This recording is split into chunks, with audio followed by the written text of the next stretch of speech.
Ladies and gentlemen, today is January 14th. It is 4 p.m. This is Lemonade Stand News. Today we are doing a hotly anticipated, unbeknownst to them, partnership with Fox News, where every single article and story today is coming directly off of the Fox News website. We are delivering the truth to you in a Lemonade Stand rebranding. Brandon, what have you been discovering as you've researched Fox News to learn about the world? Listen, on this show, we've had a problem in the past. We've been pulling from a bunch of woke lib sources. Financial Times, this is sometimes even multiple sources for different perspectives. Yeah, like this one.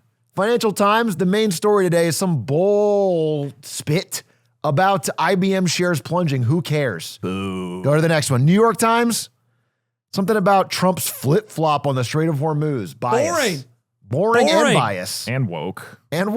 And then on Fox News, which is where we're getting all of our sources today, everyone is required to bring stories only that they can find through Fox News. Right. The number one story in the world is that school deans give stunning answers when grilled on tense hearing on men giving birth. This is what's important. This is the big deal. Okay? And if you scroll down, there's stories about how the Lord of the Rings director is going to have white people in it, which is a huge bombshell. And then I've been worried. I've been worried sick. New York Times won't cover it. And then Kamala Harris is giving a speech to a WNBA team. These are the stories that I'm worried about. Okay, so I did a quick exploration of the Fox website because I'll admit I've been out of touch on this great source. I haven't explored it fully until this week, but there's a plethora of information. And I believe you found what I found, which is a gold mine. A gold mine of information. So we're exploring the website. And one thing you'll notice is the U.S. category has 4 subcategories. There's politics, world, opinion, media, entertainment, sports. The U.S. gets its own drop-down category. And if you click it, the options are Blue City Crime, Campus Radicals, Border Crisis, and True Crime. Why is true crime in there? And there are Thank only God. 4 categories. there is no 5th option. There is nothing else you can click. These are the 4 categories of all U.S. news. And I know what you're thinking. Where do I click on the website if I want to hear about maybe crime in red cities? They actually solved it this year. There is no crime in any red cities as of last year. I mean, maybe that would be under true crime, but unlikely. I don't know. Where do you put? I mean, it's funny because Blue City Crime and True Crime are separate. Is it implying the Blue City Crime is fake? Fake crime. Is it fake crime? Okay. I just like that Campus Radicals is 1/4 of all U.S. Of all news, right. And then, okay, so the big thing going on in the world right now is the World Cup. We talked about it last week. I will say we probably owe a mea culpa to our audience because last week we did predict with certainty that Morocco would win the World Cup. And they are already out. Another way of putting that is we would predict that France would lose, which is technically kind of correct. You made a long, yeah, we got there. So anyway, I thought, okay, let's check what's going on with the World Cup on Fox News. I went to the sports section. There is no World Cup news in the key highlighted articles. There is a stat update at the top, but no World Cup articles. Until I searched World Cup into the search bar, and I got this. Commie Dems would destroy everything World Cup fans love about America. And I think you did a deeper dive into this, Doug. So, I'm knee deep in this Fox News reporter. Okay. David Marcus wrote this opinion piece. Now, I'll say up front, we've got a variety of different stories today, including about things like Senator Linsey Graham passing away or Mitch McConnell not maybe passing away. Update on the Iran war. Iran updates, interesting vaccine development, but all of these stories will be through the lens of Fox News. Now, this one we're going to open with just, this is an opinion piece, and I want to give you some of my favorite quotes throughout this article. Perry, if you pull this up. 2 stories, quote, have captured the attention of our nation over the last few weeks. One is the rise of communist candidates within the Democratic Party, and the other is the zeal with which the European World Cup tourists have come to love America. Turns out these are related.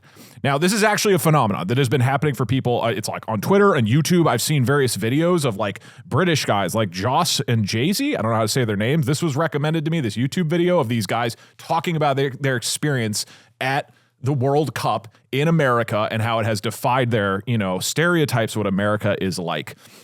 And so, quote, if you look at what amazes Europeans about our great nation, they're almost all things that Marxists like Zoran Mondani would seek to destroy. What the Europeans love are road trips with cheap gas, big box stores, air conditioning, authentic small towns, and free refills. These are all blessings of capitalism. When it comes to our giant stores, Europeans are treating trips to Walmart, Costco, and Buc-ee's as if they are in a museum. It's like the Europeans are Charlie Bucket in Willy Wonka's Everything Factory. To cap it off, these marvels of 21st century consumerism are detested by the communists, which is why New York City has no Walmarts. And make no mistake, if these people take national power, the entire country will have no Walmarts.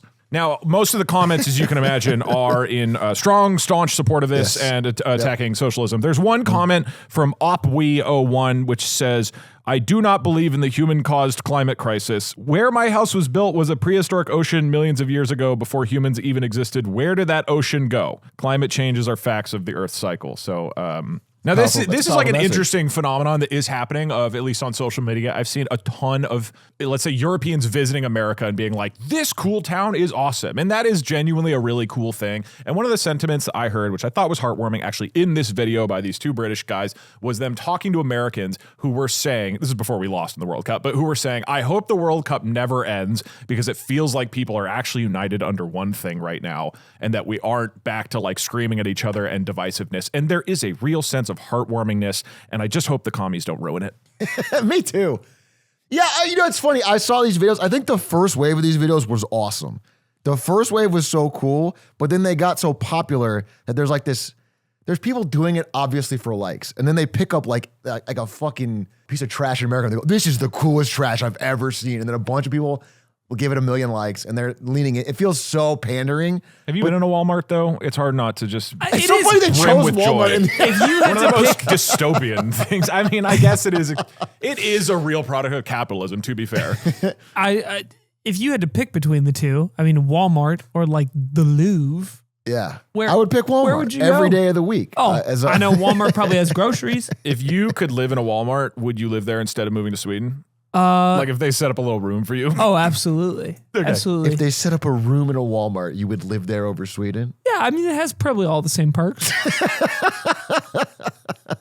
Aiden, I believe you have a little story about the World Cup from Fox News. And I figure we touch on a brief World Cup update. You may be tuning into this episode and looking for updates through the lemonade stand. Well, Spain just defeated France 2-0.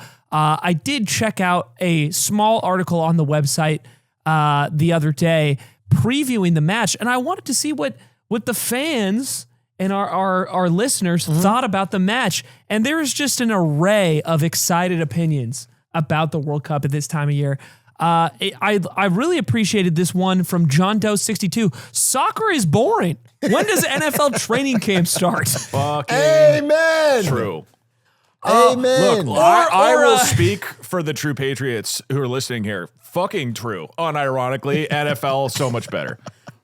Give me all the hate comments you want. I have watched the World Cup games. It is wonderful and delightful, and the NFL clears it. Fucking give me your hate. I don't care. I'm with you. I don't care. I mean, Original Templar tapped in and said, those don't look like France and Spain people.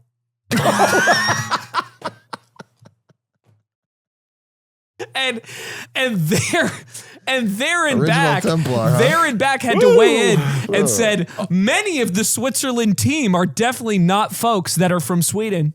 So Sweden. Let's He said many of the Switzerland team are not folks that are from Sweden. Yeah, and then one of my favorites from user unions are communists by definition. said.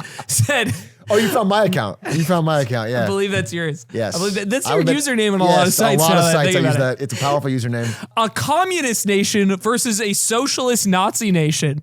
I hope their fans see the promise of opportunity, of freedom. Go home and work to fix their countries with a capital C.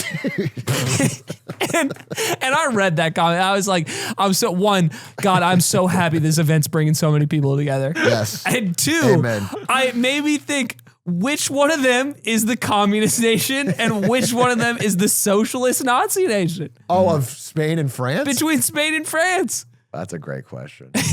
But I do not want to waste any more time on this globalist event or globalist news. I want to hear what's happening here in America and what might be happening to one of our most well-established senators, Mitch McConnell. We're going to throw it over to Atrioc to talk about one of our top living senators. So that's what I thought.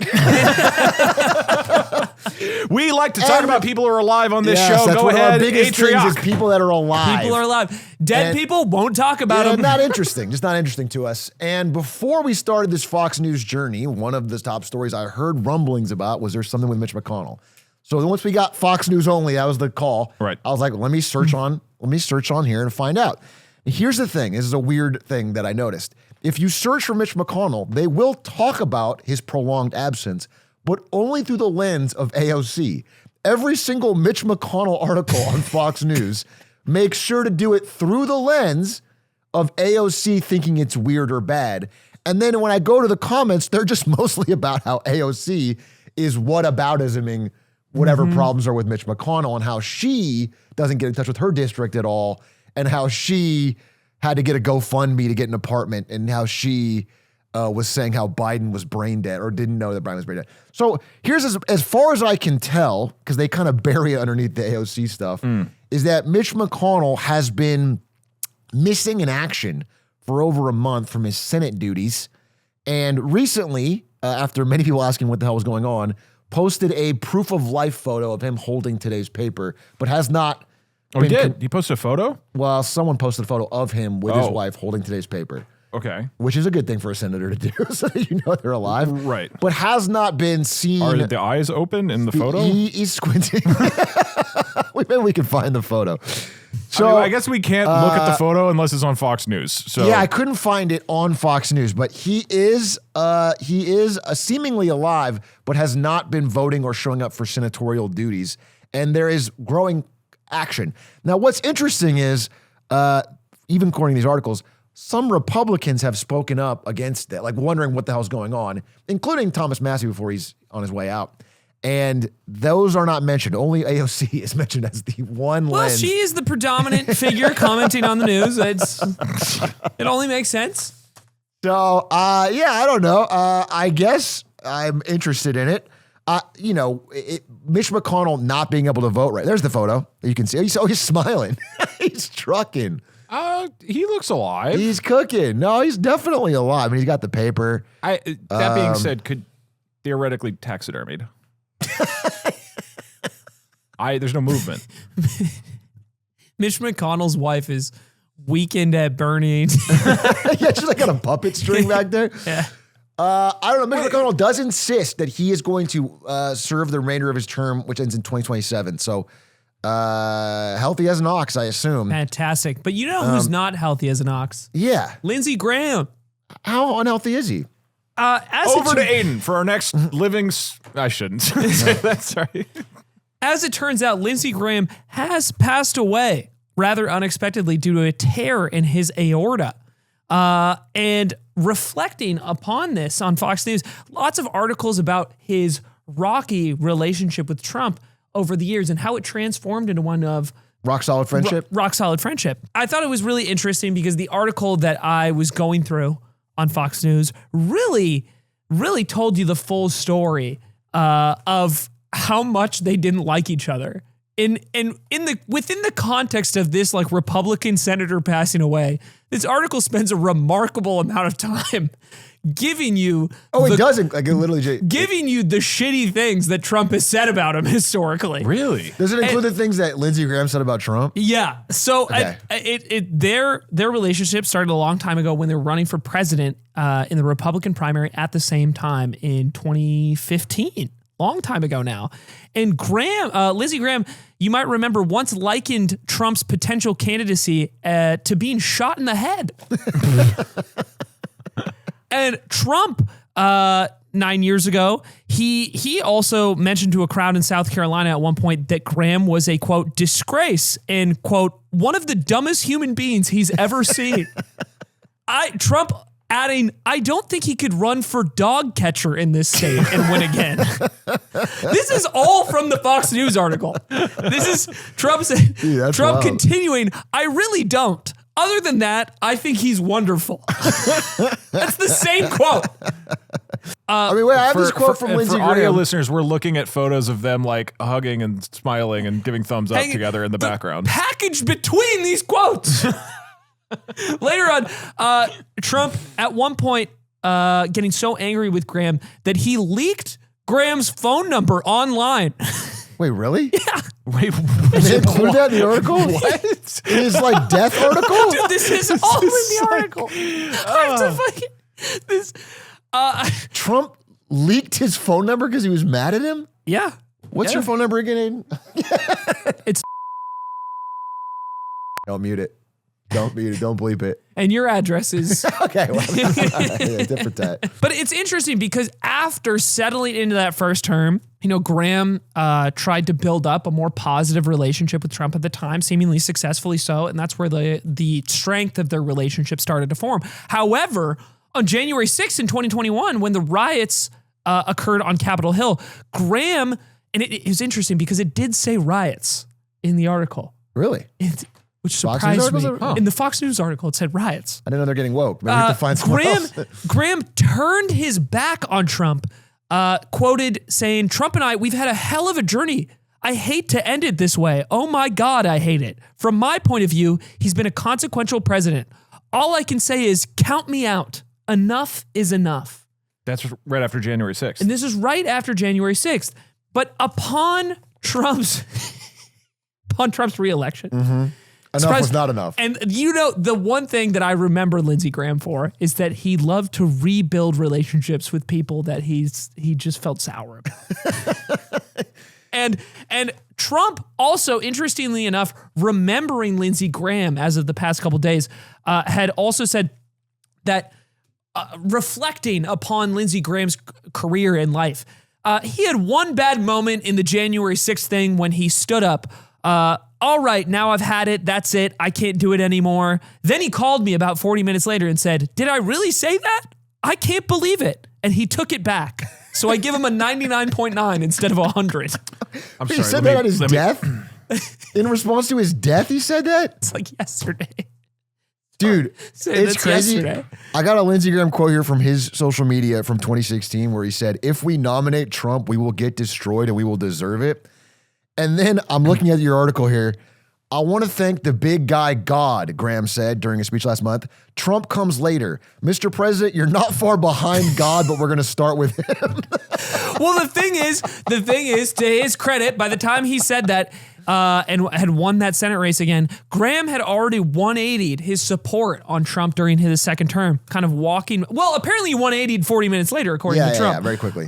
Which is great. Awesome. Which is great. He did call me. This isn't public. Graham has never said this, but he did call me and retract it right after. And during this second term, he's been like one of the leading advocates for the one big, beautiful bill as the Senate Budget Committee chair.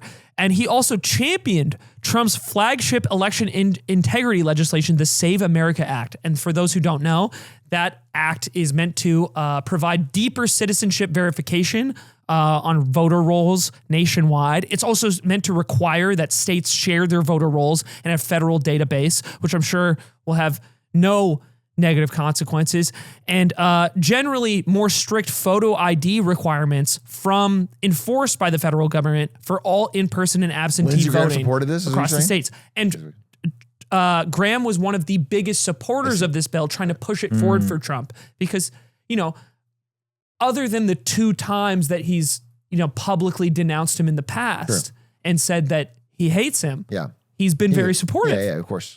And I thought that was a beautiful, I thought it was a surprisingly beautiful and nuanced recap of their relationship over the years. Heartwarming. It really spent like a remarkable amount of time on the negative things that Grant had said. It's like he fucking hated Wait, what do the him. comments say? I'm actually interested. Can you scroll? Yeah, this is the top comment. Okay, so the top 2 comments, which are both from the same account on this article, are quote, Trump's a race-baiting, xenophobic, religious bigot. He doesn't represent my party. He doesn't represent the values that the men and women who wear the uniform are fighting for. Linsey Graham, December 8th, 2015. So I gave that an American flag and a fire react because it shows that people can change and learn and grow. Yeah. Linsey Graham was foolish in 2015.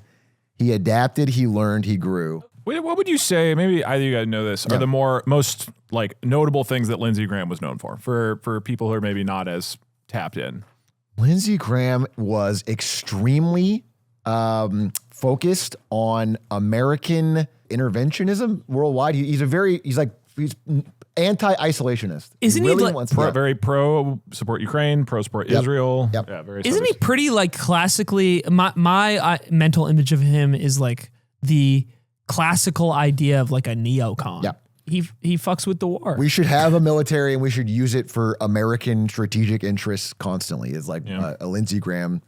He died coming back from Ukraine, which by the way, I'm personally in support of America helping Ukraine, but he was flying out. He's trying to get this big sanctions bill passed on Russia. And I think they're also including Iran in it now. It's interesting because that's one of my follow-up stories later about how he was leading the charge on that. Also sourced from Fox News. There's a great, I apologize for using woke resources, but from The Atlantic, there's a quote from Linsey Graham. Whoa. I can't listen to that. All right. Aiden, go ahead and just bleep out the entire next 1 minute of quote. So Graham was asked why he is so bold about asserting himself in foreign policy. So he says, quote, when I was first elected to the House, I looked for the they who run things, they who know how things really work, they who know what they're doing, but I couldn't find the they. I went to the Senate, but there was still no they. Then I started to get invited to the White House and to closed-door briefings and to meetings with top officials. No they. What I finally realized, he concluded, is that there is no they. There's only we, and we usually don't know what the fuck we're doing.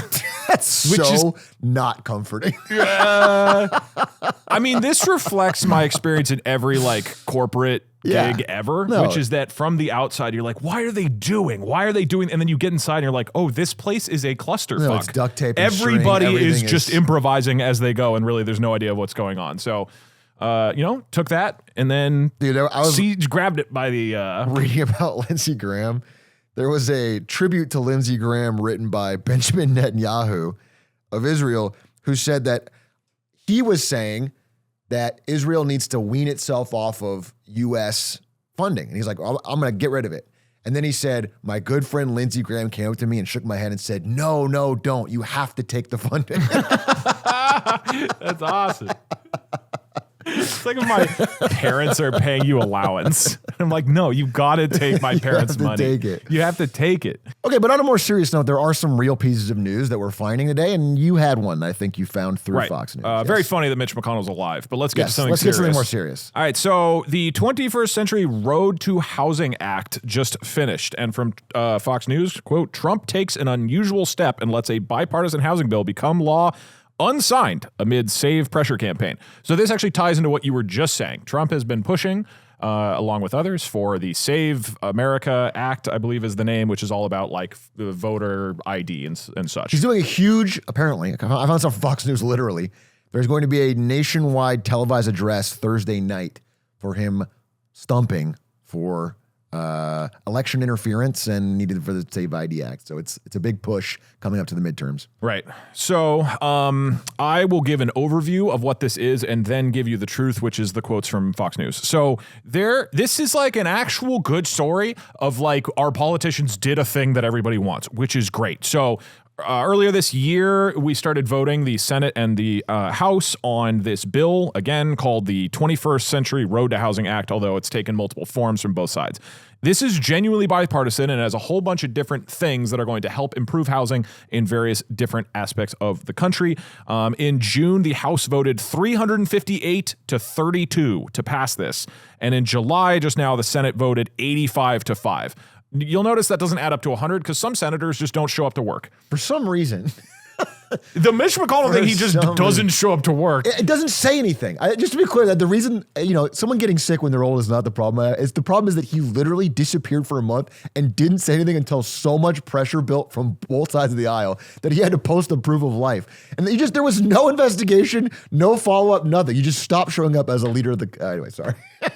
Yeah, it's a little silly. It's cool crazy that the people who represent us and do our laws and use our money don't have to show up to work, actually. Yeah, or say anything. Or say anything. There's no accountability. Most people can take some time off work without saying anything. Your fucking office.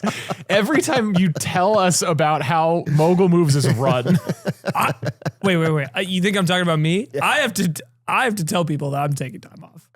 I think just most people. You think most people... Ludwig told me he thought you were dead for 3 months because you went on a trip to Sweden and didn't say a damn thing. Oh, that's because Ludwig doesn't check his phone. That's true. You weren't texting.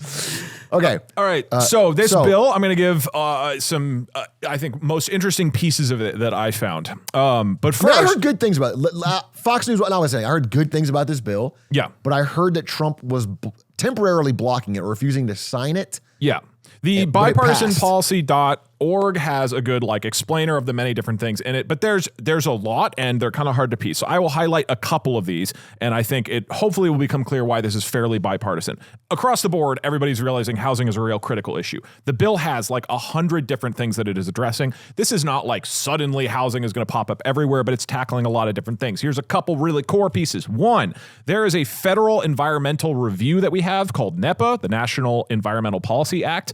And basically, if the Housing and Urban Development Department is contributing money to a project that's being built, you have to get cleared by them for environmental review. I'm simplifying this slightly, but that's on top of local and state review. And this can add months and a whole lot of money to a project. Nixon Peabody is who I read. They're the law firm that kind of gave an overview of this particular thing. So the idea with this bill is they're now going to give some carve outs and say, hey, for certain types of projects, not for everything, if you're doing a massive project, you still need to get environmental review.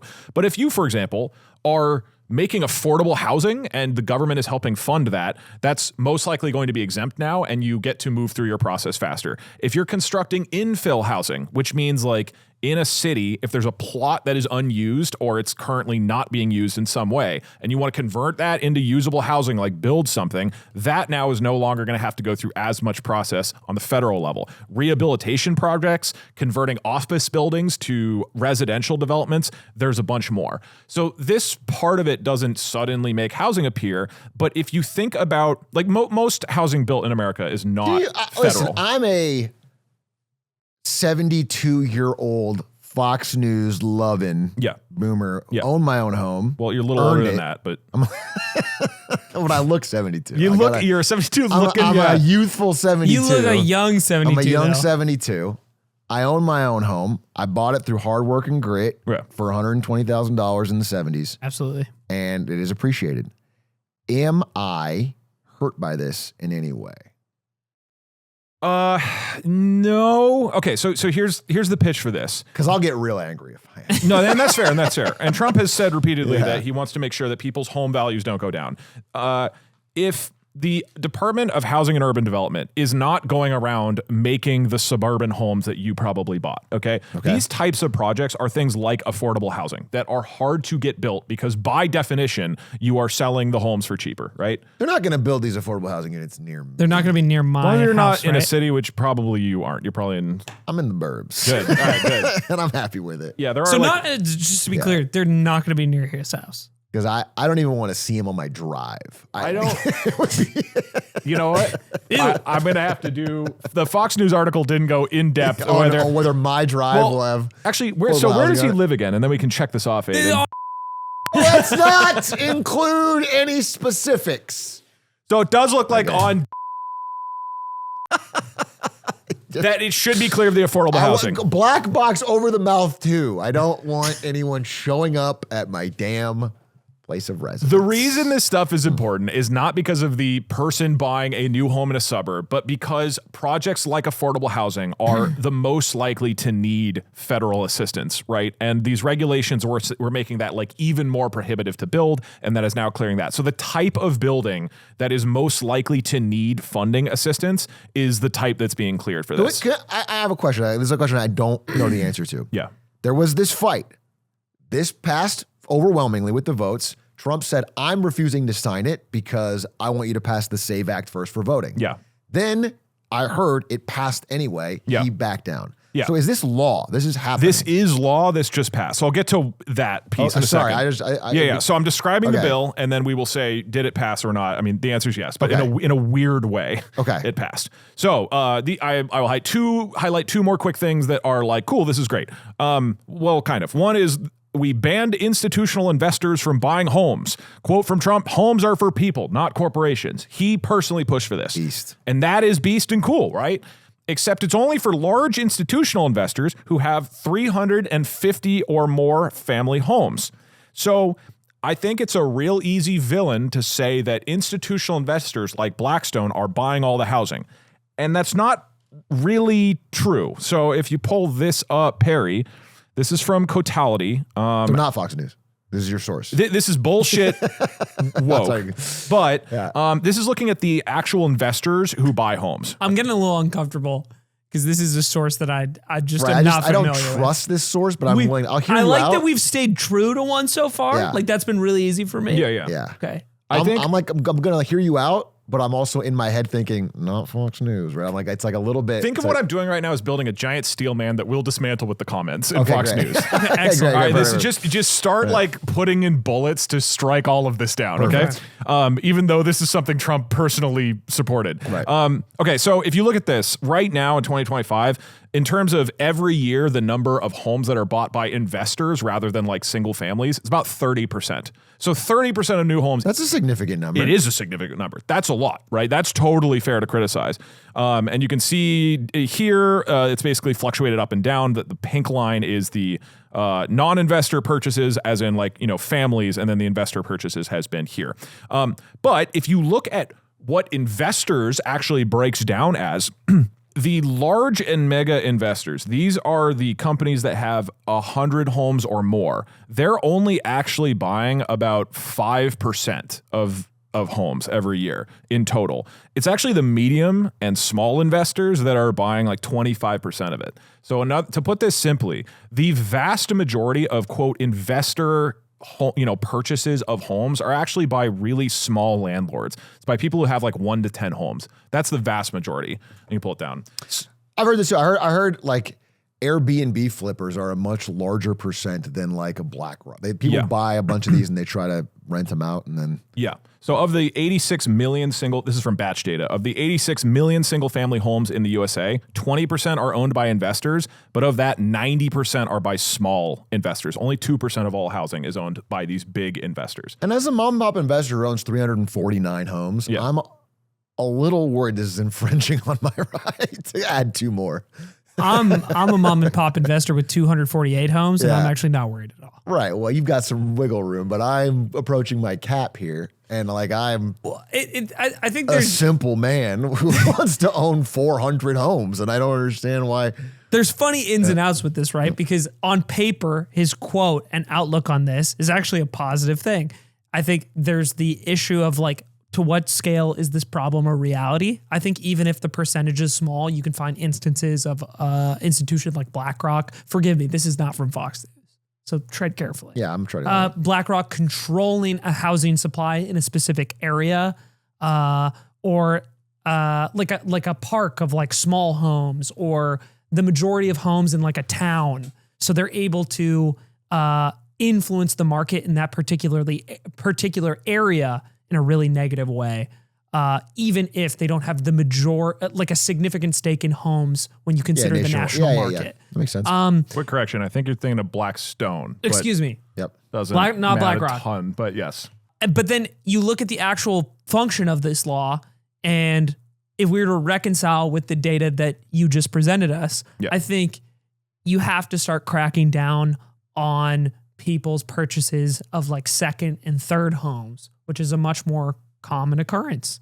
I mean, even like, I think it'd be way easier to point to like, parents or grandparents in our lives that like own multiple properties in multiple places and the influence that has on the broader market, and the regulation that is coming through this bill is not influencing that at all. Of a housing buyer keeps going up. I just think they have all the money. So it's like not like they have 3 or 4 homes because they have more money. They have all I'd be more concerned about the medium size, because of that number we looked at, like 13% of homes are being bought by people who have 10 to 100 houses. And that's the point where that's not your summer home anymore. Like if you have 40 homes, like, that's... Well, that's not just like a wealthy boomer who saved up and worked hard. I would argue, who doesn't know somebody that has 12 homes? But like all in the same area. Could be your uncle, could be your nephew, people in your life. Exactly. Someone has 40 homes and they're being harmed by laws that crack down on that. Yeah. So what's interesting about this, is this going to be hugely impactful?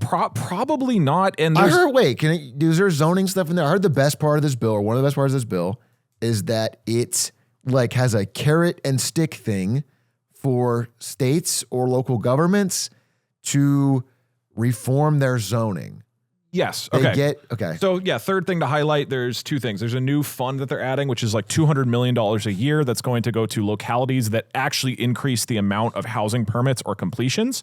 And then also the community development block grant is like $3.3 billion that is spent every year to help with building. And now there's more avenues for where that goes, but they are going to score how much money you get based on the zoning changes you've done or how many buildings you've actually made. So what's notable about this is not that it's like a crazy amount of money, but it is more that we passed a thing at the federal level that instead of saying we're going to give you a ton of money to explore the idea of more housing, instead, it is you get money if you actually do the fucking thing. And there's going to be, hundreds of millions of dollars for that first one, billions in the second one that are now explicitly being tied to outcomes, which I think is fantastic because that's been a major problem and theme that we've seen recurring in the various books that we've read. And to say like, hey, look, you just got to get stuff actually made should be what this money goes towards. To be honest, I spent like 2.5 hours maybe like reading through. It's not like a bombshell. I think it's hitting in small ways, many different aspects. There's things like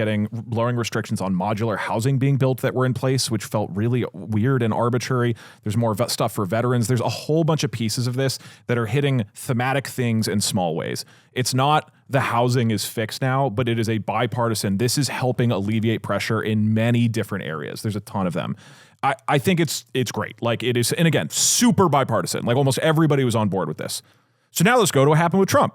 So this passes, again, with flying colors. This is very unusual in our modern legislative system to get something like this passed. Elizabeth Warren is one of the authors. It's like 2 Republicans and 2 Democrats. And they're all being like, this is amazing. And it passes and all the YIMBY people are celebrating and whatnot. And it goes to Trump's office for signature. Of course, he's going to sign it. And then he says, quote, this is from Fox News now, real truth, I will not sign the housing bill, which has been fully approved by Congress and sent to the White House, in protest over the fact that the United States Senate is not capable of passing the Save America Act, which has polling at 97% with the Republican Party and very high with the non-politician Democrats, he declared on Truth Social Friday morning.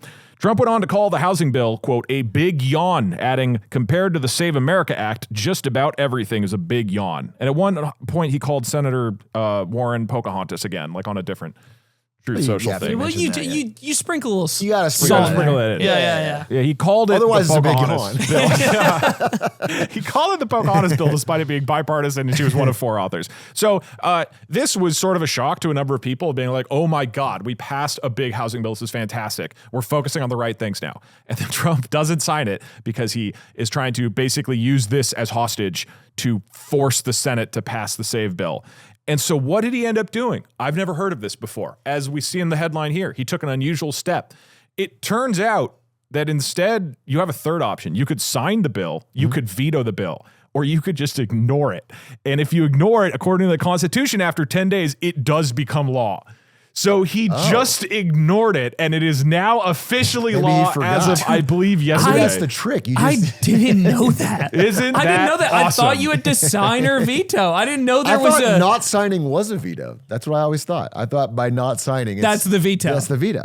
No, a vetoing is writing veto in all caps bubble letters on the bill. From two outspoken, one, this is in the comments, no Democrat would have been big enough to do what Trump did. He disagreed for the most valid reasons, but he did not stop it from becoming law like the petty authoritarian Democrats would have done.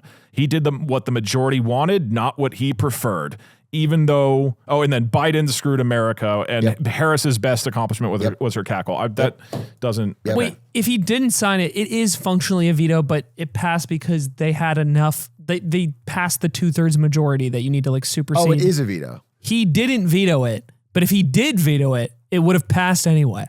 Yeah, they could have done. Yeah, they would have the majority to force it through. So it was just this kind of weird symbolic dance that he did. I have never heard of this, of a president just not. I guess it's a weird protest of being like, I'm going to eat my veggies, but I'm going to frown the whole time while doing it. Very strange.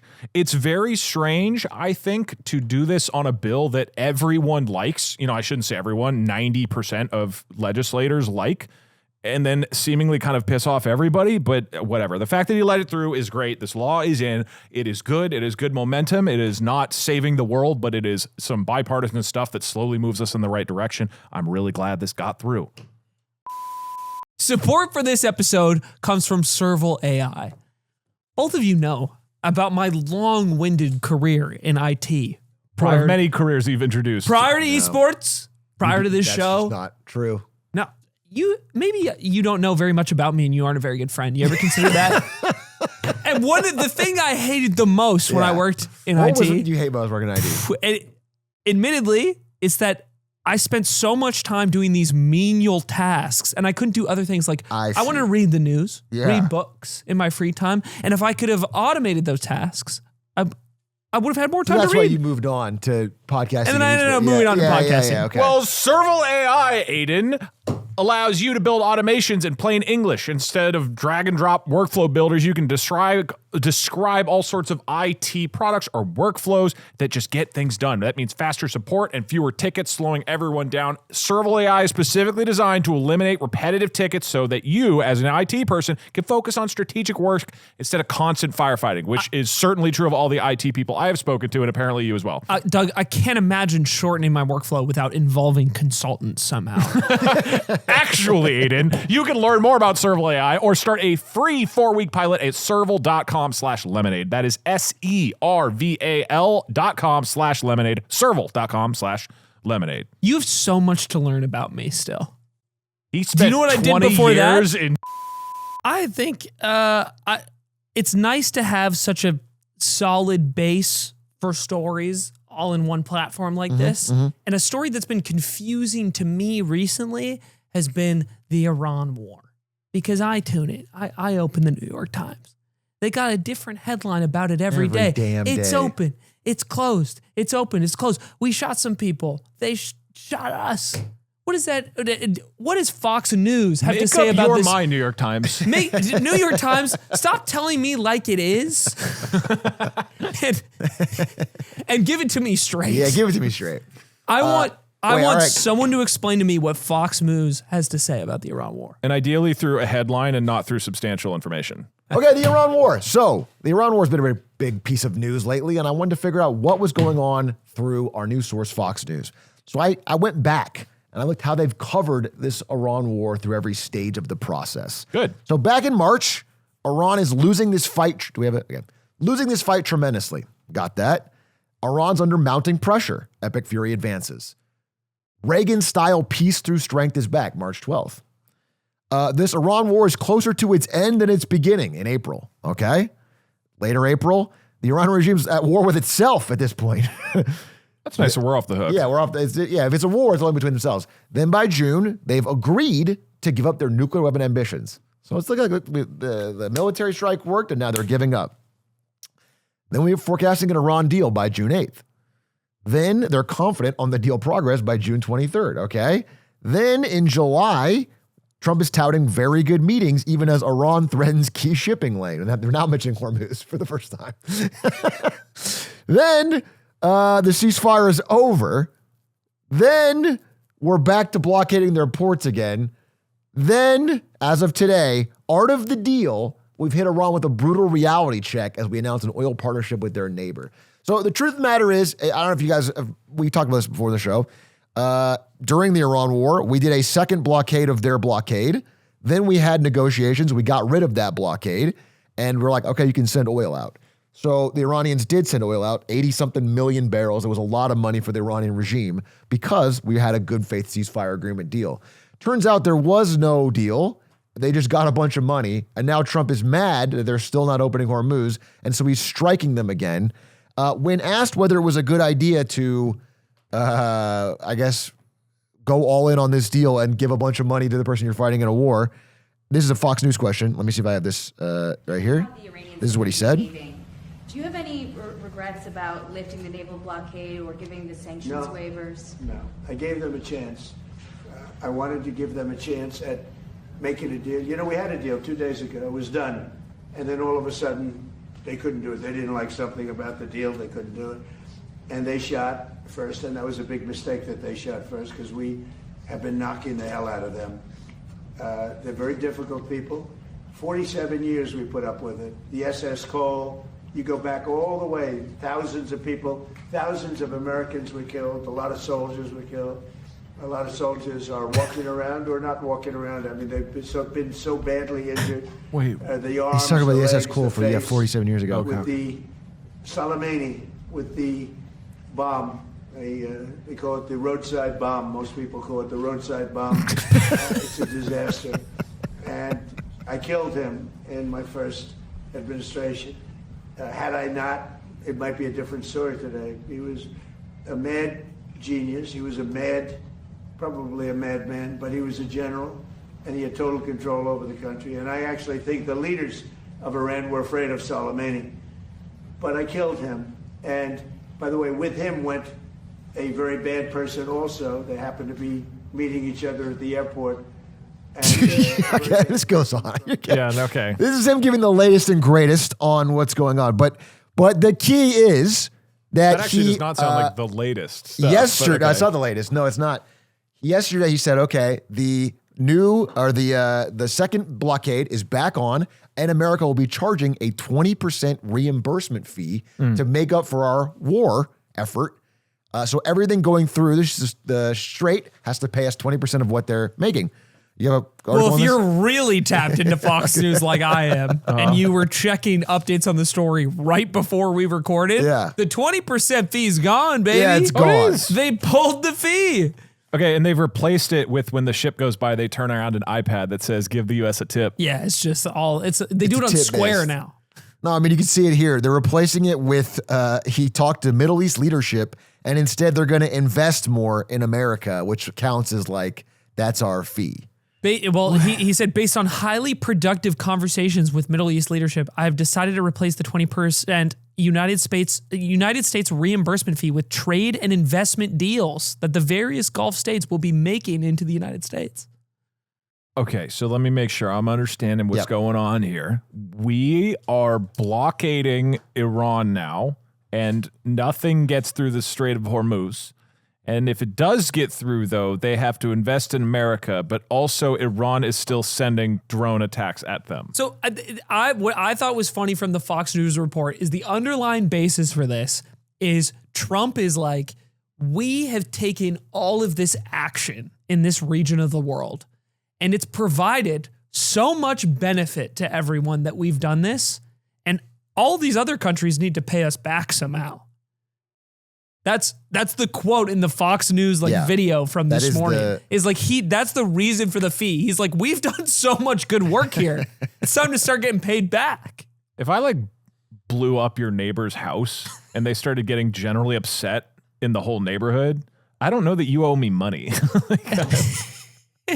Well, you do. Oh, sorry. Fox also did say that Trump, he said he pulled back the 20% fee because he believes in the principle of free trade on these waters. Okay, great. And we just need this investment deal as a replacement because we do need to be paid back for the quality of work. Okay, Right. so but I feel like I'm missing something here. Wasn't the Strait still not usable when Iran was attacking ships, even when we had the blockade? Is the idea that we're now like personally escorting ships through and stopping? There was nobody going through the blockade because there was 2 blockades at once. Yeah. Okay. Then there was a brief ceasefire for this deal to get made. Trump, I guess, jumped the gun on this ceasefire and said, Strait of Hormuz is open for business. Okay. People started sailing through without paying Iran any money or tolls. They shot them. It was realized that it wasn't really open for business. Okay. Trump, in response, said, fuck you guys, there is no deal. There never was a deal. I never trusted you guys to begin with. Yeah. However, during the time that was open, Iran did ship out 80 million barrels of oil and made a ton of money.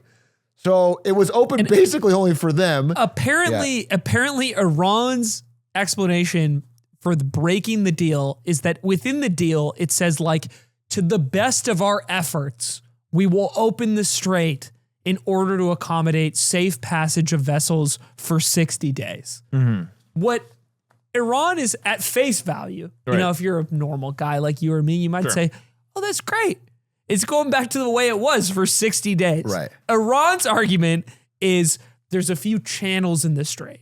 We're going to open one of them. It's going to be only the one that's closest to our shoreline. And if anybody else tries to move through, we still can take Right. action against them. Yeah. And that's what Iran's explanation is for That's this. their best effort. And then they attacked, and then Trump was like, fuck the deal. Yeah. I never wanted to work with you anyway. Yeah. And now here we are.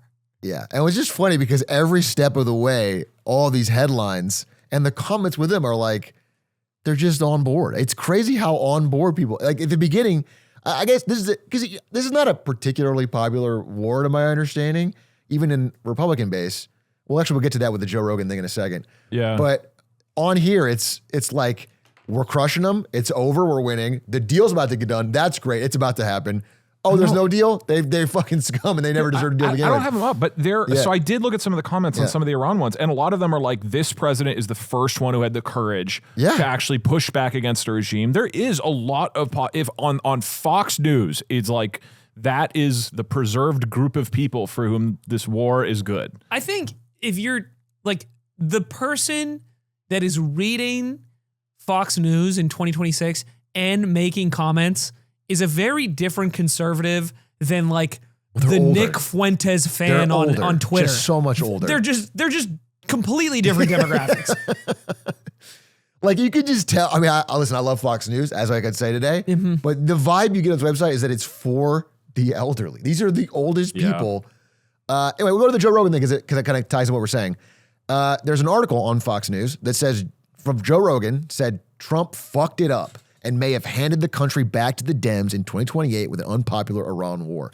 This is Joe Rogan, even in this quote, very Republican and clearly attracts a certain base of Republicans. And I was wondering how the comments would be on this because it kind of tears me apart mentally. I love these two goats, Fox News, Joe Rogan. I don't make me choose. You hate to see him fight. You hate to see him fight. And the comments, they picked Trump. They picked Fox News. I mean, the top comments are like, President Trump is the only president in 47 years to confront Iran and stop them from getting a nuclear weapon and pay for thousands of the Americans killed. And I thank God every day for him. Wrong, Joe, because Trump refused to kick the can down the road and risk a nuclear catastrophe. He looked at the country's welfare instead of popularity. Trump did not start the conflict with Iran. That's debatable. That has 854 upvotes. These are the top 3 upvoted. Had he done nothing to stop Iran from getting nukes, that would be even less popular, which I'm just not sure is true. I wonder if we can see the comment history. I can't imagine these folks were stoked about Joe Biden's foreign policy and the perception of starting foreign wars, but yeah, it feels like that was the big move. Like It was the no big more thing. wars. Yeah. Doug, it couldn't have been more clear. He didn't start the war. It was a comment with 850 upvotes that says Trump did not start the war. when Trump and J.D. Vance repeatedly campaigned on the idea of no more foreign wars in the Middle East. Yeah. Maybe But Iran, when Iran started this war, we had to we had to respond. respond. That's basically We had in to Asia. respond. That's not even part of the East. And so this comment that was funny. Joan of Florida says a significant number of Democrats lay the blame at Trump's door. But long before his entry into office, Tehran was destabilizing the region, attacking neighboring countries, and shipping lanes. Okay? And then this comment said, so what has changed? Which I thought was funny.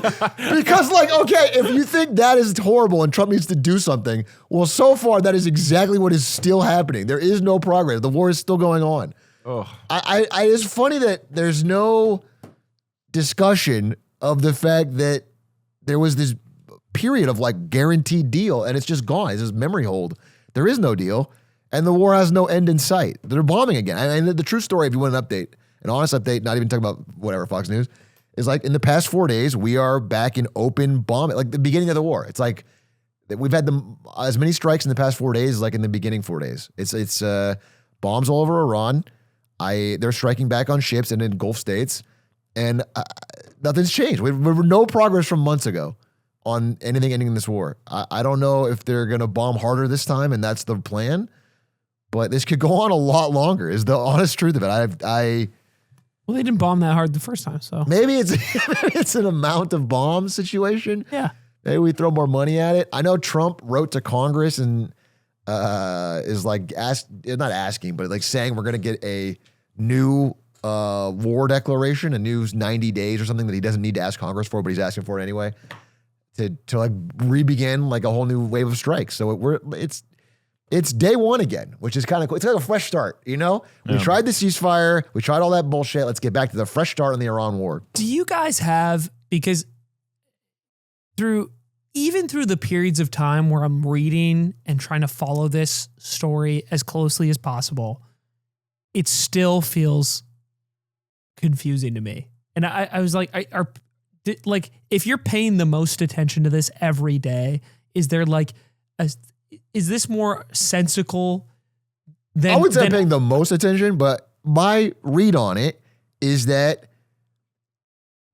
it's like a quick... I mean, it's really hard to just walk away. It's not easy to walk away because you can't leave Hormuz not how you found it. Yeah. It's like very damaging. And so they're trying to get it open and then walk away, but they can't set that up without it falling over. So that's the problem. Like it's something that it's like a one-way door that they've walked through and they can't go back through it. And Trump really seems like he wants to get out of this. He wants to be done with it, but there is no way to do it. So they're kind of like flailing between give a bunch of stuff and like try to do a ceasefire. Doesn't work. Okay, we'll try to double down on attacking, but that's probably not going to work. And then they're probably going to be back to us, giving up more stuff. Yeah, that's what it seems like, is that it's just the flailing of someone trying to get out of this, but they can't walk away like they could somewhere else. We could follow the energy crisis to somewhere else in the world. Okay, what's going on elsewhere? So on Fox News, a beautiful headline caught my eye. Europe bankrolls Putin's war machine even as NATO races to bolster defenses. And it talks about how an environmental watchdog group released a report about shipping data coming from an Arctic port in Russia and like where those shipments of liquefied natural gas are ending up. And I think there is some perception that a ton of Russian oil goes to China, and it points that out. And while that is the case, I think it's like overall something like 20% of the LNG from Russia is going to China right now. A huge portion of that still goes to the European Union, which is sort of the lens that this article is like attacking the problem through, being critical of, while Europe continues to be the, most vocal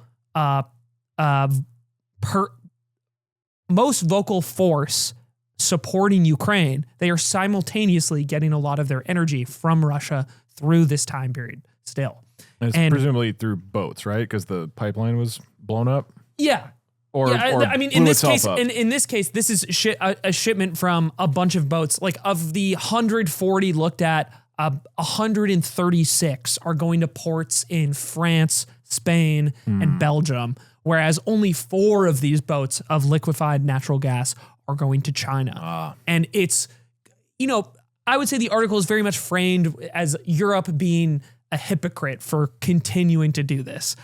It does note that Europe, they are in this like phase out plan where they're trying to get to a point by which I think by the end of 2027, they are no longer reliant on Russian natural gas at all. And that date is like looming because still such a significant portion of that gas comes from them.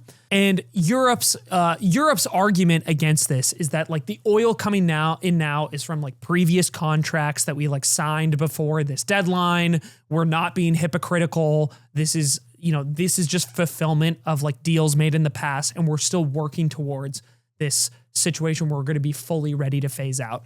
And then it goes into, you mentioned Spain specifically, where there's like internal disagreement. There's people that like work at within the shipping and like port industry that disagree with the politicians in charge in Spain of like whether or not this deadline is like realistic to hit on time. But when you consider the amount of energy, like I think it's over 50% of Russia's exports, and it's 2026 right now. It does seem like it's going to be a really, really difficult transition.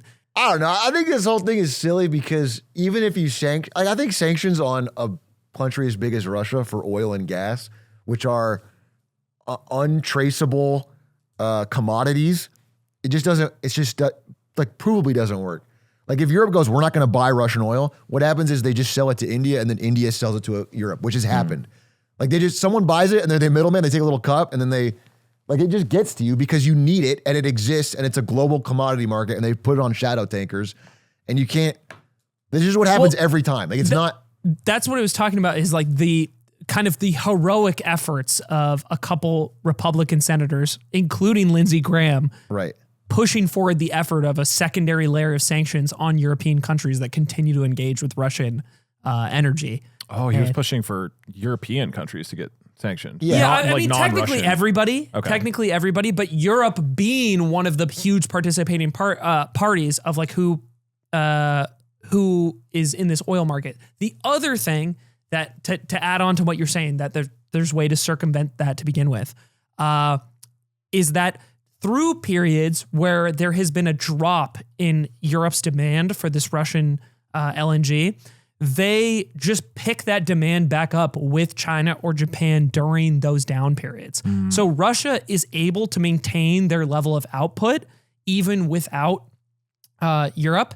These aren't necessarily like, who knows what this could be over the course of years, but over these like week-long periods or month-long periods, the demand is just picked back up by other countries outside of the European Union. There's just anyway. no, like every barrel of oil and all the LNG on a tanker gets sold. There's every amount. There's none of it sitting there like, well, no one wants to buy it. They always get sold. So I don't know. It just feels like a huge waste. And it's crazy. I mean, I'm getting off my Fox News.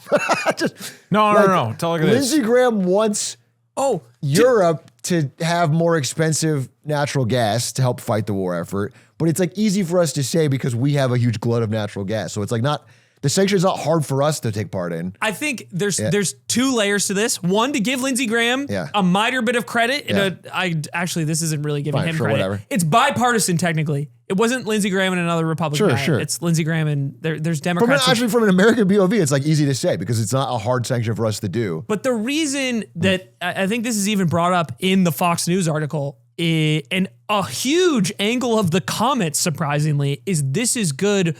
Put the pressure on Europe so that they become reliant on our American natural gas. Like figure out a way to make Europe engage with us because we have the capacity to give them tons of natural gas. Why are they working with Russia at all? And these sanctions are part of the effort to make make Europe more reliant on American energy, not just because like we want to help Ukraine. I mean, is there validity to that strategy from the U.S. perspective? Absolutely. I mean, absolutely. I mean, yeah, I can see if you're Linsey Graham that seems like a win-win. Yeah, I mean, he did think that. Yeah, it's interesting. I mean, I guess that's the way you stop people from buying from Russia, right? Is you offer more gas, right? You sell more to Europe. You have Venezuela's new oil ramp up and go to Europe. No, it's fine. It's just the point is like if they all switched their contract to American and they bought American LNG, then someone else somewhere is not buying that because it's going there now, and then the price just shifts around and they export to them. Like the Russian LNG is still ending up somewhere. And then I also think the twist in this article is the way they present the data. They're like 136 ships out of 140 are going to Europe. And I bet you will think they're all going to China. It's like they took a group of ships from one port at one specific time. And if you look at the actual data, it's like, okay, a lot of it is going to Europe, over 50%, but like 20% is going to China as well. And that's not the number they're presenting. But that's off Fox News stats. I don't know. It's just, it feels kind of futile or like the main thing that's helped Russia more than anything is the Iran war, because it literally took supply off the market. So it made oil more expensive. So they made a lot more money. Like that was the biggest thing, more than like individual sanctions, which you just get around. It helped our allies, Venezuela. True. Okay. I think the number one place I'd like to read about vaccines is probably Fox News. Yes, absolutely. There is some great vaccine news. It combines all my favorite things: vaccines, AI, and Fox News comments. Oh, wait, can I say that? Yeah. That was the funniest part of exploring the Fox News website to me, which is great. Don't get me wrong. I constantly read that. Is that there just is no tech section. Like, it's just not, like, if you are interested in tech news, you maybe can find it by individual headline. But I would go to US and I would go to Campus Radical. It's probably Campus Radical. Why would I need tech if I have Blue City Crime? I mean, but nowhere, not world. There is no like business or tech news. It is not important. If you want to find, like, okay, all right. Of these sections, by the way, if I go over media, I was like, maybe media would have like technology, AI. The only drop down is Fox Nation coverage. Right. And then if I go to entertainment, it's Taylor Swift, royal families, and country big music. I found it. Separate. If you go all the way to the right, okay, and you go to, there is an AI section. Okay. And if you make the browser as big as possible, and then if you go into more, you can find. Wait, is there still not a? There's a science and tech section in the more section. Oh, okay. If you scroll all the way to the bottom to this easily navigatable. But yeah, I mean, it is interesting because you can see what gets the most priority. clicks. Yeah. Okay, so. This is some cool vaccine news. So it's a mix of interesting vaccine news plus the Patriots giving comments. Okay. So researchers from universities of Cambridge and Southampton developed a, quote, universal vaccine designed to protect against multiple coronaviruses, which they explained in a news release is the large group of viruses that occur in nature which caused the COVID pandemic. So to explain this in English, what I found interesting, I don't know if you guys did too, as we explored our beloved homepage of Fox News, is that a lot of the articles are perfectly neutral, right? And then it's just kind of describing a thing that happened. I mean, this is not that different than other articles I read that were of the same thing, right? It's just recapping some news. What my experience was, there was articles like this, and then there would be news articles that have an inflammatory headline. Yes. Like the headline is ridiculous, but the actual meat and potatoes of the article was like surprisingly neutral. The opinions are very intense, but the opinion, and then the opinions are like they're using Marxists at least every paragraph. Yeah. Okay, so this article is basically just recapping a research report that was just posted in the Virology Journal, I believe, by some pretty legit researchers. And so here's the general concept of it. There are like 10 strains of coronavirus in humans, but there are like thousands in animals, right? Like in bats and whatnot. And so normally the way we develop a vaccine against some kind of virus like this is that we look at what the current strain is and we say, okay, we're going to find an antigen that essentially represents the shape of the virus. And then we're going to manufacture that. We inject it into our bodies. And now your body knows how to look for that particular thing, right? That's how a vaccine works. That's how we do with coronavirus. But then when a new coronavirus comes out. I thought vaccines worked by sending my data through 5G to Bill Gates. So they added that. No, the antigen. They don't all do that? No. Okay. That was like, they all do it now, but it's like the last 15 years. It's a recent. Yeah. As tech evolved. Okay, that makes sense. It's like Batman Begins, where Morgan Freeman is sitting in the Batcave and he's looking at all of the screens of all your antigens, except it's Bill Gates. But it's Bill Gates. And he can see, okay, I got you. So every time a virus mutates, you got to make a new vaccine. And that's part of the problem with it. It's why there's new COVID vaccines all the time. So what Cambridge did is they had machine learning analyze hundreds of different coronavirus strains, like the genetic sequences of it. And the idea is, hey, instead of looking at whatever the most recent virus shape and DNA structure is, what if we look at all of them, including the ones that are in nature, and we use this analysis, we let a machine do a ton of data crunching on this and find the common structures that exist amongst all of them. And that's what they did. The model was then able to make, hey, here's an antigen that's going to represent and basically defend our body from not only the current coronaviruses we know about, but any future shapes they might take. It is future-proofing against future versions of how viruses might mutate. This could be huge. Single virus that takes care of this forever. Quote, first time a vaccine whose active component was designed entirely by computer simulations has been tested in humans. They tested this with 39 volunteers, triggered an immune response, and seems to work for all of them.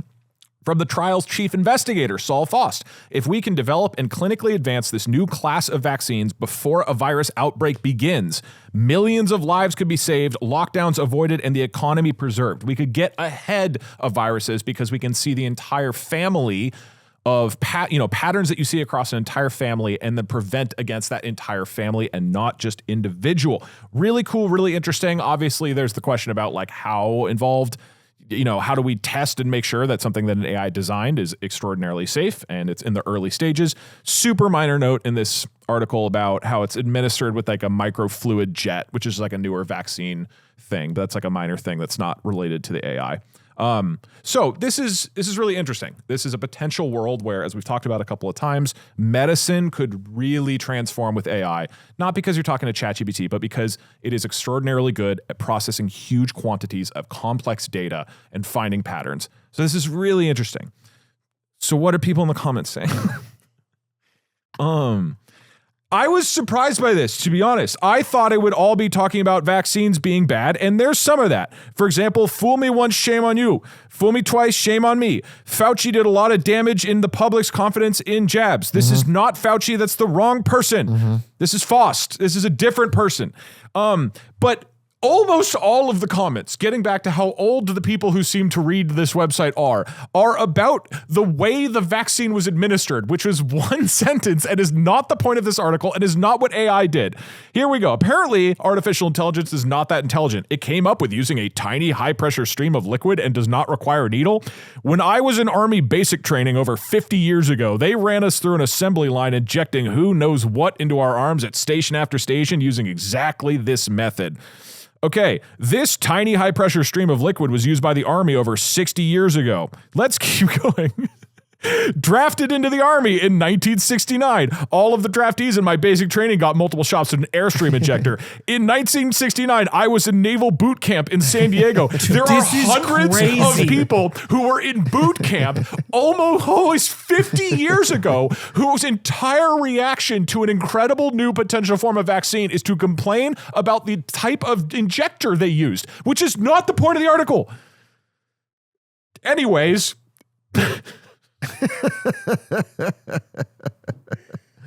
What was the one? As a young kid, I was deathly afraid of shots.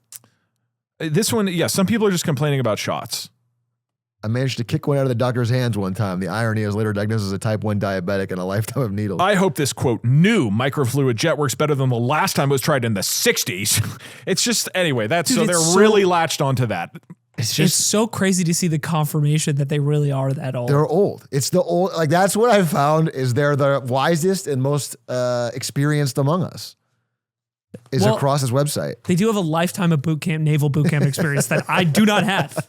When I went through basic training in the summer of 1968, there are 4 people who were in basic training in 1968 through 1969. You guys have any thoughts on the vaccine's cool, right? I mean, look, this is very much, to be clear, this is not like a working vaccine that's going to cure everything. This is an interesting indicator of the possibilities that might happen using this type of technology. Remains to be seen. It's awesome. I mean, as a streamer, I prefer if we had another coronavirus and there was no way of stopping it. So I'm going to... Oh, wait, I should say, the particularly interesting thing about this is not only could we have a future-proofed coronavirus vaccine, you could do this for other viruses like influenza. We could potentially just come up with an influenza vaccine that's permanent. Harder because it mutates faster. You know what another one that could work for? Then I won't have any excuse to get out of things. And you're not going to like this because I know this is one of your favorite diseases. Ebola. We could do this with Ebola and you future-proof it with a vaccine instead of going off the current strain. Because if we got rid of Ebola, then I couldn't talk about the outbreaks on the podcast. Yeah, like what would Aiden bring? It would to hurt the our podcast? viewership. So far, we're just talking about things that hurt this show. Yeah. Disease outbreaks are really a big part of our dollar and trade. Dude, your stream is going to pop off during the Ebola pandemic. During the Ebola / Corona 21. It's going to be a great month while people are alive. So I was taking a peek at our run of show. Yeah. And one of our last stories is Trump to shrink national monuments. Oh, I saw And I this. was wondering if we're actually going to go around and make them smaller. Great question, Aiden. Listen, I was on Fox News and I discovered something that I thought I'd be angry about, but I changed my mind really quickly. Trump is going to shrink 2 Utah national monuments. If you know what a national monument is, I'm going to answer that question for you right now. I'm going to preempt your question. It's like a national park, but a president can create it unilaterally. You don't need an act of Congress. And they are being shrunk by 90%. This is Grand Staircase Escalante and Bears Ears. They're going from 3 million acres to 300,000 to allow the rest of the land to be used for development and natural resources. These is the new maps. Okay. I think a lot of people, myself included, when I heard monuments, were thinking they were going to go like make the Mount Rushmore faces smaller. That's what I That thought. He would've was been going to take cooler. the presidential shrink ray and kind of make the. No, So these this is are a two park. This is a areas big- two big natural federal land. protected Okay. areas, big federal land.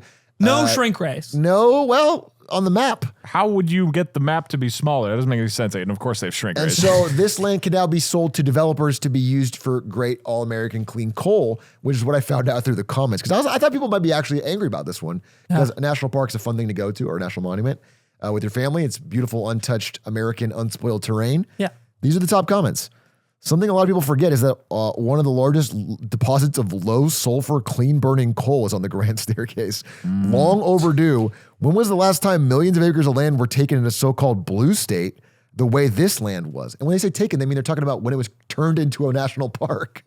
When was the last time millions of acres of land were taken in a so-called blue state? The way this land was. Which is Dude, what I are do they wanna- talking? I Like do- California is so much. yeah, there's a lot of national. yeah. What? I want to give the top comment some credit. Okay. Because something a lot of people forgot is that one of the largest deposits of low sulfur clean burning coal is in the Grand Staircase. I did forget that. I'm not going to pretend like I mean, Princess Roxana says it's not about preservation of native antiquities, but it's about removing huge chunks of our natural resources from the economy. When they created this national park, the goal of previous presidents like Bill Clinton was to take the resources out of our economy. That's why he did it. Yeah. He didn't want us to have clean burning coal. And now, thank God, years later, we can shrink these damn things and get more coal back in the economy. This ties right into stopping Russia from selling LNG. We send this coal over to Europe. Yep. So did the article give you any insight as to the return or the surge of coal industry that will return to the United States in order to... No. Because my understanding is leading up, like we're on a pretty consistent decline in the amount of people employed in the coal industry in the country, even under Trump's So term. it said, Trump said they, referring to previous presidents, took the land from the people, quite honestly, which is not really what a national monument is supposed to be for the people. For the It's people. actually exactly And now the he's opposite of giving that. it back. Utah governor praised the move. The original size of the monuments is far too expansive. Protections for national monuments apply to the surrounding landscape as well, preventing drilling, mining, and construction. But now we can do that because they have large deposits of coal and uranium. So how about that? Treasury, Interior Secretary Doug Burgum has pushed for using more federal land to expand U.S. energy production, clearing the way for mining and oil drilling in Alaska as well. So this is good for the economy, Aiden. Okay? So get on board. Well, what does Fox News have to say about the government's potential 5% investment in OpenAI? Look, As a site that doesn't highlight tech. it's a great question, Aiden. You know why? Because I was curious. What do people on Fox News think about AI? Genuinely curious. What was going on? They even had a little poll at one point. So interestingly, kick this off. 77% of people in a Fox News poll said that we need to either, it is extremely or very urgent to get government regulation on AI.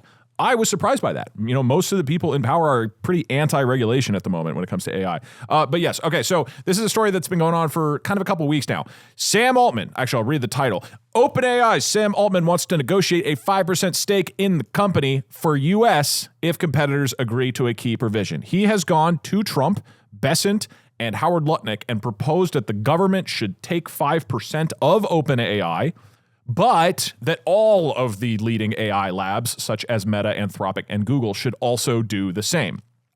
You might be wondering, like, what is going on here? So as a reminder, the government under Trump has invested in, I think, a dozen companies now. One of the most notable was the 10% stake in Intel. And this is somewhat interesting and strange for a government to take direct ownership in a company like this, something like Intel. We've talked about it a couple times.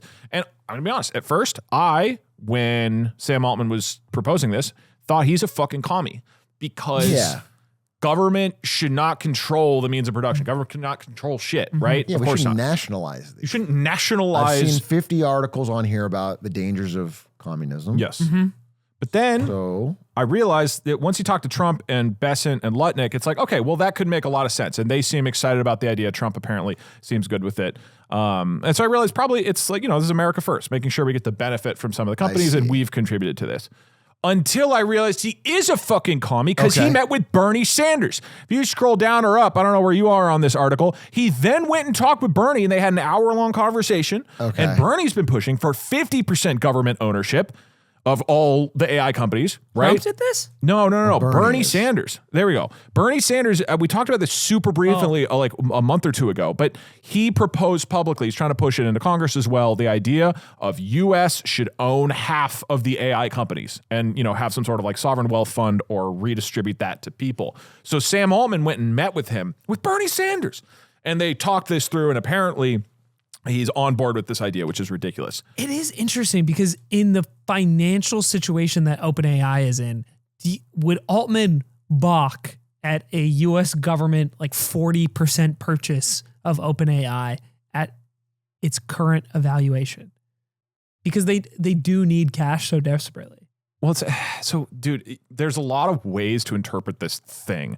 And the most likely is that because Trump's administration has shown over the past month that they are perfectly willing to tell AI companies you can't distribute your models. Like they did it with Anthropic, as we've talked about a number of times. And I don't think we mentioned on the show, the most recent version of ChatGPT 5.6 was not released for like a week or two because the US government told OpenAI and told Sam Altman, yeah, you need to hold it. It's too dangerous until we explicitly approve it. So they have set this standard of the government is going to explicitly control this private market of what products they can release. And probably what's going on here is Sam Altman is trying to say, you should be invested in our company, because then he knows the likelihood that they're going to shut stuff down like that goes way, way, way down. And so, arguably because Sam Altman is not agreeing to the 50% from Bernie and saying he really wants to work with Trump, I think he is a capitalist and he's not a filthy commie. Until I read the comments. What do the comments say? Quote, this is communism. Whether the name is Trump or Xi, selling or demanding private equity and firms to the government for protection is communism by definition. Another comment, not in favor of the U.S. government owning any part of the private company. The government owns 31% of the health industry, and look where that has gotten us. No. Final verdict, communist. I mean, I agree with this third guy here, literally. This is Sam asking the U.S. taxpayer to bail out his company. It just feels like... That's what I'm saying. I feel like he's in a position now where it's like that. Regardless of your ideological stance or something, he's just not in a circumstance where he can reject these amounts of money. Well, I mean, it's just like if you give 5% to Trump, your likelihood of him and the U.S. government helping you out when shit gets bad, or if you're in a tough, like, it's way higher. It's just way, way higher. Stops being a free market, right? Like the incentive then for the U.S. government is to ensure that OpenAI and these specific tech companies that we would be picking as winners like go on to win. But what if they do shitty things, or they're incompetent, or other competitors come up and then just don't get that advantage? It doesn't seem great. Like I'm on board with the idea of some way of tapping into AI. You just tax them. Right. That's what always works. Is like they compete, and no matter who wins, you get a big cut for the government, and you spend it on people. Do a value-added tax for like tokens. Picking certain companies, and you own 1% of them. It's just like there's so many bad incentives. Is what I would have thought until I read this article, and now I've changed my mind. I don't want to talk about taxes on Fox News Week. I'm baffled that this isn't portrayed as like a horrific communist thing, which I'm assuming is because it's related to the Trump administration. But this is like, this is bizarre. This is really bizarre to come from the supposedly very free market focused administration. Do you guys feel like you had any big takeaways reading pretty much just Fox this week? Like, what are your big thoughts as you kind of like went through articles, looked up Well, it doesn't cost stuff? me any money. That's another thing. I could cancel all my other subscriptions, and I could just Fox News front They page. do fit a lot of ads. They fit on a lot of page. ads on there, Of ads. but no, small price to pay for that great journalism. Yeah. So that's the first thing I noticed. No, I mean, I don't know. It was interesting. I read a lot of Fox News this week for this thing, and I really had to dig through a lot of trashy celebrity stories. They are everywhere. It's like a third of every category is they try to angle it through a celebrity. Yeah. Usually an aging star that someone old would know about. It's like, That was kind of an odd thing is like, as I'm looking for Iran war updates or like a Trump news, I would also see like an article that has shirtless pictures of Harrison Ford and his new body. It's like half like People magazine, half kind of political news. Yeah, it's so bizarre. Yeah. How much of it is that? And I really, I mean, we've like joked about it, but it really appears to be an extremely old audience. Yeah. Like really old. Like these are boomers. These are like genuinely like the oldest generation that we have right now. yeah, there was a Marjorie Taylor Greene quote recently where she was talking, because she's totally gone off the Trump train. You know, she's like entirely a separate branch of Republican now. And she was talking about how there is a diehard group of Fox News only, very old boomers who are 100% locked behind Trump. Nothing will change. Literally nothing can change. And she's like, I'm just going for a different, like that, not to give incredible credence to Marjorie Taylor Greene, but like that quote, I remembered in my head and it kind of rung true reading this. This is like just a segment of like decently well-off elderly boomers. Yeah. Who are like, just, that's the view they see things through. Most people have homes. Most of these people have. There were okay stories. There was like decent. No, I mean, like the by my live standard, Iran like war update thing was like, it was minute by minute tracking what I would get elsewhere. It was like, updates on what CENTCOM said and what happened in Congress. The vaccine article did not have conspiracy stuff or anti-vaccine stuff in it. It was just, this is this scientific update, and that was it. And it was held to the comments. I think I'm also like, it's not lost on me that like basically anything you read is going to have a level of like political bias present in it. That's not even the part that I feel like I'm getting at. It's more like the presentation of it and the bombastic nature of the headlines. Like what I would normally read on like a given week would be like, okay, FT, New York Times, Reuters, and then maybe like Al Jazeera and The Guardian. And I think what all of these things have in common that is so substantially different from Fox News is I feel like the headlines are just a little more straightforward. Like every headline here is intermingled with way more inflammatory language in order to attract the attention of that like 70-year-old Fox News consumer. And it's packaged between, a couple celebrity stories and like how AOC fucked up this week. Yeah. And that's the whole site. There's a lot every of culture week. war lens on everything, and then a lot of celebrity trash on the lens and everything. Which is usually through the lens of like going back to Jesus. A lot of, like traditional conservative values somehow become tied up with the celebrity stuff too. I wanted to test, so I went to MSNBC's website too. Like, it's kind of the mirror version, right? There's still, it's also boomers watching largely, and it's just a different demographic. Their shtick is that almost, I'd say 95% of articles have Trump in them, and it's usually something like he fucked up or he's bad or, it's like that's the idea, because that just gets clicks. People that are old and don't like Trump want to hear about how he's doomed. It's over. He's all about the So that's part of it. I feel like the actual barrier that I realized reading this, because when we do research for like normal episodes, I feel like MSNBC or like a CBC it are the types of websites that I'm going to way less than like the outlets I just described. And there's kind of this line in the sand in between subscription news and free to access news that's like packed with advertisements. Like MSNBC, Fox, sit in this realm of I open the page, I scroll through like 3 video ads, like a few image ads in like a bunch of different sections of the article, but I don't have to subscribe to read anything. And ultimately I get a more bare bones version of events, more inflammatory title compared to the New York Times FT situation where, okay, after an article or two, I have to subscribe, and there's usually a lot more depth and straightforward nature to the. I feel like that's like the real divide in news media is that. Yeah. Yeah, that's what I would notice from both those websites is that the headline kind of tells you how to think before you've clicked it. You know yeah, that's a good way of putting it. What the angle is, so you can kind of know what you're getting into before you click. It was an eye-opening experience. I do feel much more informed, and now I'm going to stick to Fox News. Let us know in the comments if you'd like this to be every episode or only every other. I think if there was any takeaway, if there wasn't something already, it's like even if you have a solid news source that you like checking the most, I think this is an affirmation of maybe don't read all your news in one place. Just try. Especially if there's just a story or thing you're particularly interested in, go follow the thread across different sites and like try to put a picture together from those the multitude of things.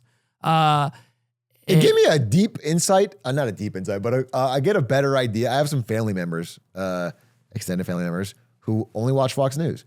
And I almost like can see the talking points that they're saying as I'm reading through the website. You get where they got it from, and that's it guides you like right to a conclusion. Yeah, it gives you a conclusion. It's just packaged. like you know how to think. You don't even really have to read the article because the article actually exactly. doesn't have data. You just kind of know the gist of it, and you can jump to the comments, and then you.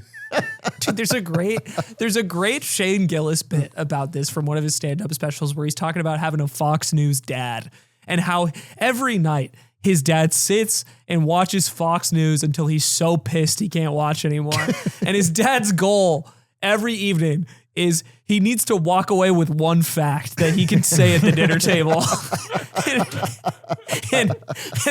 and that most of the time that fact is Nancy Pelosi's a bitch. But okay, all right. We'll do an episode in the future where we go to a more extreme version of this, which is it's a Fox News headline show. We can't do any research beyond the headlines, and then we just have conversations. Do we need to go to OAN or Harris ripped? Dude, I thought about sneaking. This was my idea for this week. Been sick. Yeah, was sneaking an OANN article in. And just see if we can notice. And seeing if there's like a layer of disconnect between the two. Because, dude, if you go on, it's even crazier on there. Oh, yeah. It's actually no, because half these articles, again, are like trying to be, it's the way they're packaged, right? It's like they're trying to have some facts, but they package it in a way. But OAN doesn't give a shit. They go crazy. I think if you're in there's an unfortunate reality. If you're in this like mainstream, more corporate news media world, and you're intending on making everything accessible for free, you just have to go for like inflammatory, what gets the click, what moves the ad revenue sort of shit. And you can't rely on like the traditional tenets of journalism because that's not what people are there for. They need the click. But thank you for joining us this week on Lemonade Stand.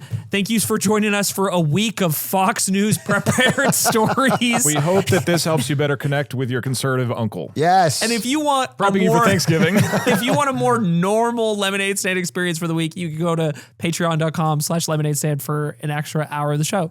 We'll see you guys later. See you guys next week. Thank you very much for watching. Bye. Bye.